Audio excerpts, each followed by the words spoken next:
What is going on today, guys? Tomcat here, and today I am bringing you a solo map run in Spintires. Now, this is actually my very first attempt at doing total completion of a map as a solo run. So, we'll see how this goes. Hopefully, I don't screw it up or anything. We are not doing the river. Screw that. We are not doing the river. We are doing... I think I should probably do a simple one for my very first solo run. So, I'm probably going to do... I want to say the plains. I'll do the plains as my first solo run, and then... Actually, you know what? No. No, the hill. The hill, because the hill, I kind of know. I have an idea of how that map is kind of laid out. Not totally, but I have a decent idea, at least, of how that map is laid out. So we're going to be doing it on hardcore, solo. Let's get this thing going. Now, as long as I don't get myself stuck and I don't have to come pull my own truck out, we should be alright. Because as far as... Oh, nope, we're good. Spawned in. Changing those out immediately. And the very first thing I'm going to do is go ahead and we're going to take off the utility attachment. And we're going to put on... I'm debating on doing a log trailer or just a carriage. I feel like since it's just me, I should probably do a log trailer. But, oh, and yeah, this carriage dumper... It's a mod, but I'll show you something. It doesn't really work right. I'll show you guys. Look, rear dumper, and then... See, it doesn't really work right. It kind of works for what it's supposed to do, but it goes right through the body of the truck, and it doesn't really work, so I didn't really see the point in showcasing it, so I didn't really think I would need to showcase that, because it's kind of not really a great mod. So we're going to do a... No, not that. Excuse me, let's see, log cart, and... Should we do the crane? I don't know. I'm thinking about whether or not I should do the crane. Might as well, right? Might as well do the crane. And then... Yeah, we're going to want a medium trailer. So crane, medium trailer, should be good to go. And, well, actually, though... Let me check the objectives, because... So it's going to mean more than one load either way, so I might as well just do the, I might as well get rid of the, let's see, I might as well get rid of the medium trailer and just use the carriage, because it's going to take 2 loads of lumber anyway, and the carriage is just going to be better altogether, because we won't have to risk rolling the trailer over. And the carriage, like I said, is going to be a lot more stable. So let's go ahead and stick it in low. And yes, I do shift with the mouse. I like the way... I like it better than shifting with the controller. Shifting with the controller has always felt weird to me. It never felt natural. It just felt really strange, and I didn't like it. Personally, I just didn't like it. So, like I said, we're going to go with shifting with the mouse. Now, I don't have the cloaking point locations memorized on this map, so that could be a little bit of a problem depending on what we decide to do first. I might just go right ahead and I think all you have to do is stay on this road and it takes you straight to the lumber. I think that's how it goes. Or maybe not. Maybe this takes you to the objective. I don't know. I'm going to look in a second, though. No, okay, yeah, we're going towards the objective, not the lumber. We need to turn around. We've gone the wrong way. There we go.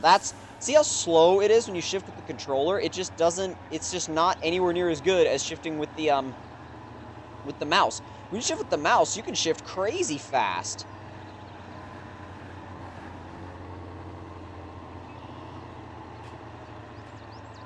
I'll just show you. I'll actually give you guys a demonstration here in just a second when I'm turning around. So you guys saw what speed it was with the controller. Now, that's the mouse.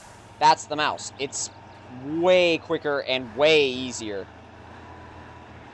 Don't flip, thank you. I really didn't want that to flip there.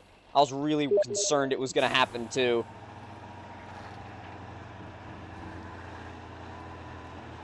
And as soon as we get down the mountain, we'll be heading straight for the logs. Ooh, the lumber. There, get on course. Jeez. Get on course, damn it. Now, oh, also, I wanted to let you guys know, because some of you guys were asking me in my last 828cc video, well, a couple of things. A lot of you guys don't know what 828cc means, and you guys have been asking, and that's not a bad thing. It's perfectly understandable. Basically what it is an area code, and then CC stands for car club. So basically the 828 area code's car club. That's all it is. That's all it stands for. It's nothing outside of that, nothing crazy. But just for anybody that was really wanting to know what that meant or what that was, there you go. That's what that means. Now, also, a bunch of you guys were asking about mods for my car, like plans for my car, mods for my car, and what am I going to do to it, basically. A bunch of you guys have been asking me that. Now, I have some taillights coming in soon that have been on order, actually, for a while. They got back-ordered, and then there was some complications with customs bringing them into the country, so that's why they're not here yet, but hopefully they'll be here by the end of July to early August, and I can finally get them installed, because I know exactly how to install them. I know exactly what I have to do. I know exactly what the whole procedure is to get them installed. Now I just want to install the dang things. So, and also, as far as upgrading the exhaust, right now I only have the Borla, I think it's an Axleback that the dealer installed, and it sounds good, but it's not quite loud enough. So I'm upgrading to an NVIDIA N1 Catback, which should be quite a bit louder, and it also has titanium exhaust tips, so it looks really good, and it's going to sound quite a bit better, be quite a bit louder. I've watched so many exhaust clips of that thing, so many exhaust clips with that exhaust, it's not even funny. But as soon as I get that on, or at least after I get that on, then I'll be moving on to wheels and tires. And as far as wheels and tires go, my plan right now is Enkei RPF 1s and wrapped around 255 section tires. I don't exactly know what brand I want to go with yet. That all depends. But stock, the FRS runs 215s, and I'll probably go up to 255s. I know that sounds like a really big tire, but, I mean, you'll still be able to get the back end out, but you'll have a whole lot more grip through corners as well. And I went the wrong way, I think. Yep, I went I went the wrong way. I did, yeah, I went the totally wrong way. But, yeah, so with the 255 section tires, it gives you the ability to get that extra bit of grip, but it also will still allow you to get the car sideways and have a bit of fun with it if you want. Now, also, as far as, plans after that goes, I'm kind of giving you guys this list in order, because I plan on doing exhaust, and then wheels and tires, and then from there on after that, we're going to coilovers. Now, trust me, I'm not going to do any, mad JDM stance, bro. I'm not going that route at all. Just fully hella functional route. Not going to drop it any more than 1 inch. I just want the coilovers there so I can drop it 1 inch and have a lot of stability. I don't want to put any stress on the stock struts by just doing lowering springs. I'm not interested in putting any stress on the stock struts. So, like I said, I want to go with coilovers. And then after that, who knows after that? Probably, dang, I don't even know after that. That's about as far as my plans go. I mean, yeah, you got your crazy plans, with my ultimate plan, after a really long time, is to just go ahead and do a supercharger. But a supercharger is a long ways off. Trust me, supercharger is a long ways off. I really like the stock power, and right now I don't feel like I even need to try and really ramp up the stock power. I mean, yeah, I love power. Everybody loves power in a sports car, but the FRS is just so nicely balanced, and it feels so good to me, and I love the way it drives, even with the stock power, that I don't feel like I need a supercharger or a turbo right now. I'm not craving more power. Now, like I said, that could change in the future. I might be craving more power and just be like, you know what, I'm just throwing a supercharger in there and, go ahead and have that done. And I'll tell you why I want to do a supercharger instead of a turbo eventually. A lot of people do turbos, but I don't want to deal with lag. Lag, obviously, if anybody knows anything about turbos, the biggest problem you're going to run into is turbo lag, and with the awesome throttle response that you get on the FRS, I don't want to mess with that. That's why I want to do probably a centrifugal supercharger, so I can just have the boost match the revs and just keep that amazing throttle response. And I think I'm going the right way in the game right now. I think I'm driving on the right road. We'll see about that, though. We'll see about that. It was actually a crazy story also that happened the other day. You guys have seen, I'm sure if you guys follow me on Instagram and stuff like that, you guys know about my friend Matt with the Mustang that I take pictures with a lot. And we were talking one time, and he was like, dude, one of my friends just said he's a subscriber, and he lives in the same town and really wants to meet you. And I thought that was absolutely incredible. Just the fact that there was somebody that just lived in the same town as me was insane. And I mean, it was just awesome. I got to meet him. I got to drive his lifted Jeep, which was awesome in itself. That thing was fun. It was probably, I want to say, well, by far the most off-road worthy vehicle I've ever driven in real life. Like I said, by far. But okay, this is a totally different route than I usually take. This is like the back way. Oh yeah, this is back through freaking nowhere. But yeah, so I got to drive that Jeep, and that was really fun. It was weird feeling the clutch in my FRS versus feeling the clutch in that Jeep, because trust me, two totally different clutches. The clutch in the Jeep, like I said, felt so different. If you've never actually felt the clutch in an FRS, it kind of, a lot of people say it kind of feels weird to the first time they actually feel it, but the clutch engagement point is very high. It's a very high clutch engagement, but it's kind of heavy at first. It's like a heavy clutch at first, and then it gets real light as you go in.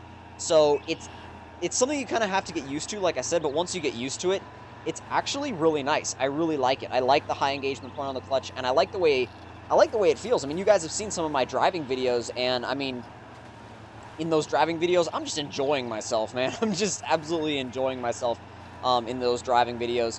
And also, that tunnel run video, once I get that NVIDIA N1 catback on the car, I'll be able to, you guys will actually be able to hear me in the tunnel, because the dealer exhaust that I have on it right now, not cutting it, especially for stuff like that.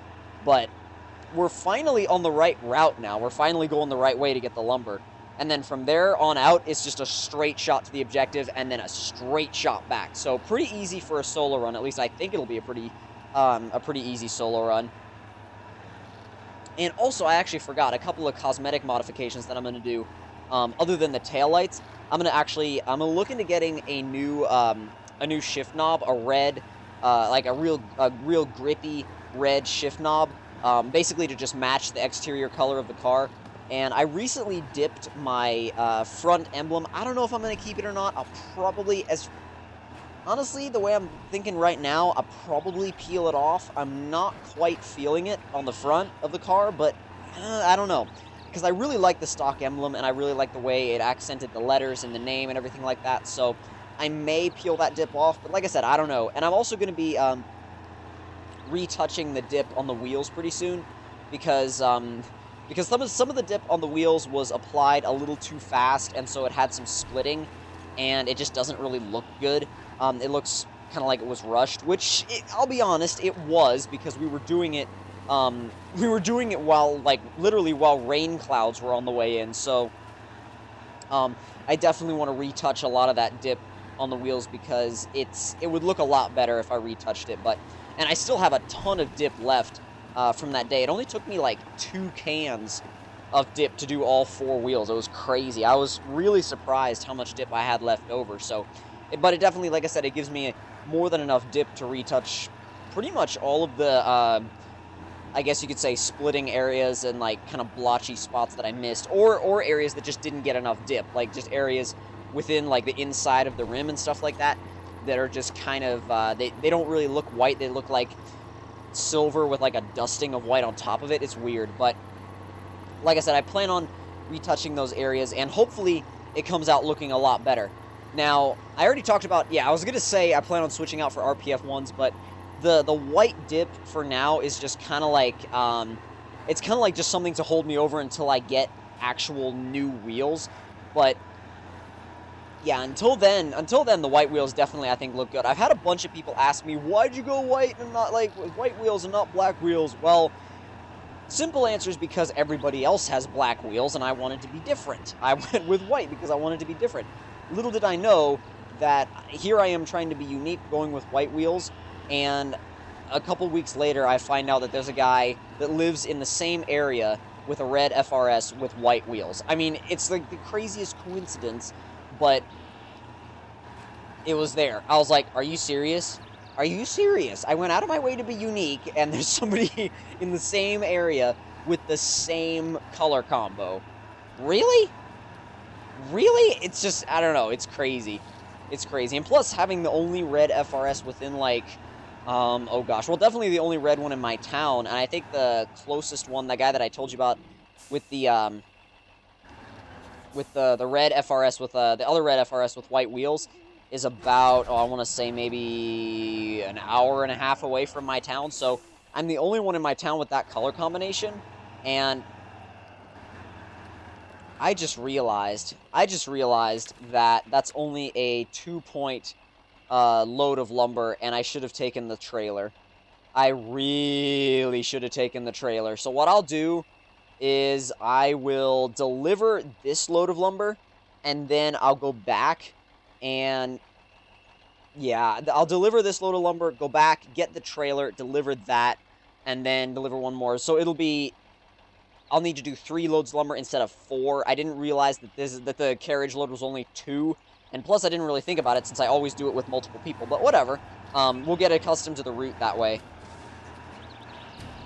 And I'm planning on going just right up the Toge course as we've come to know it, as well as especially Gunner. As especially Gunner has come to know it, he knows from experience from rolling over a lot. Like, a ton. Seriously, that guy has rolled over so many damn times on the Toge course. But honestly, I've rolled over just about as many times, if not more, than Gunner has on the Toge course. So, not picking on anybody or anything. Absolutely not. And also, I don't sound like the Dirt 3 announcer. Thank you, EK. Maybe I do. Maybe a little bit. We'll see. I haven't really actually played that game, so I only heard a little bit of it in the video, and he was like, Tomcat sounds so much like this announcer. Oh my god. And I was like, really? Really? And then, so I looked, and I was like, well, yeah, maybe. Yeah, maybe. Oh, crap, I forgot to throw the truck into high. Go! Oh, crap. Okay. We're gonna reverse it back down so I can get into high. Otherwise, I just won't get up. It's even worse when you have a trailer. When you have a trailer, it sucks. It is absolutely horrible going up this this hill with a trailer if you don't go into high. Oh my god, it is like the worst crap. Alright, get into low and get a little bit of a run up. And then we have to literally just jam it into high as quickly as possible. Go, go, go, go, go, go, go, go. Yes! That yes was, the celebration was a little late, but no matter. Doing like mini wheelies here, but don't really care because we were charging up this damn hill. Oh yeah, hell yeah, I'll be at the top of it before we know it. Holy shit, that's actually pretty quick. That's actually insanely fast, I'll be honest. I'm gonna try and just keep my speed up, go all the way to the objective in high if I can. I don't know if I can do the Toge course in high, but I'll do as much of the course in high as I possibly can. Running through the water is getting me a little bit too much damage though, and I think it has to do with just hitting these bumps at speed in high.